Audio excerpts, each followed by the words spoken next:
YSRCP party నియమించిన వాలంటీర్లకు అభయం ఇచ్చిన చంద్రబాబు. వాలంటీర్లు మీరు భయపడాల్సిన పని లేదు.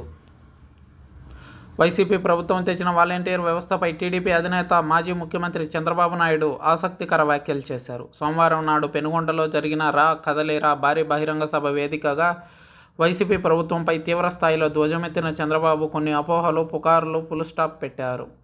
టీడీపీ గెలిస్తే వాలంటీర్లకు చిక్కులే, ఆ వ్యవస్థే లేకుండా చేస్తారంటూ గత కొన్ని రోజులుగా వైసీపీ అధినేత సీఎం జగన్మోహన్ రెడ్డి మొదలుకొని మంత్రులు, నేతలు, కార్యకర్తల వరకు మెయిన్ స్ట్రీమ్ మీడియా, సోషల్ మీడియాలో దుష్ప్రచారానికి తెరలేపారు. దీంతో వాలంటీర్లు ఆందోళన చెందుతున్న పరిస్థితి.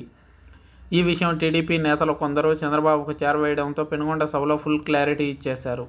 నేనున్న అభయం ఇస్తున్నా. మేము అధికారంలోకి వస్తే వాలంటీర్లను తీసేయం, ఎవరి ఉద్యోగం తొలగించం, అసలు ఆలోచనే చెయ్యం. వారికి ఖచ్చితంగా న్యాయం చేస్తాం. మళ్ళీ చెబుతున్నా, తప్పకుండా వాలంటీర్ వ్యవస్థను కంటిన్యూ చేస్తాం.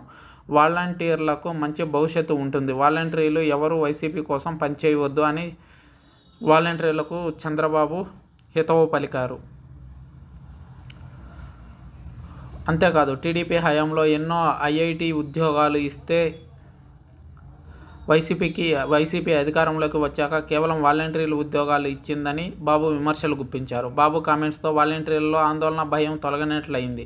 మొత్తానికి చూస్తే రా కదలిరా ముగింపు సభతో వాలంటీర్ల వ్యవస్థపై ఇన్ని రోజులుగా వస్తున్న రూమర్స్కు చెక్ పెట్టేశారు. వాస్తవానికి వాలంటీర్ల వ్యవస్థను కొనసాగిస్తామని చంద్రబాబు చెప్పడం ఇదే మొదటిసారి కాదు. అయితే వైసీపీ మాత్రం వాలంటీర్లలో లేనిపోని అనుమానాలు నూరిపోస్తుండటంతో వారిలో భయం మొదలైంది.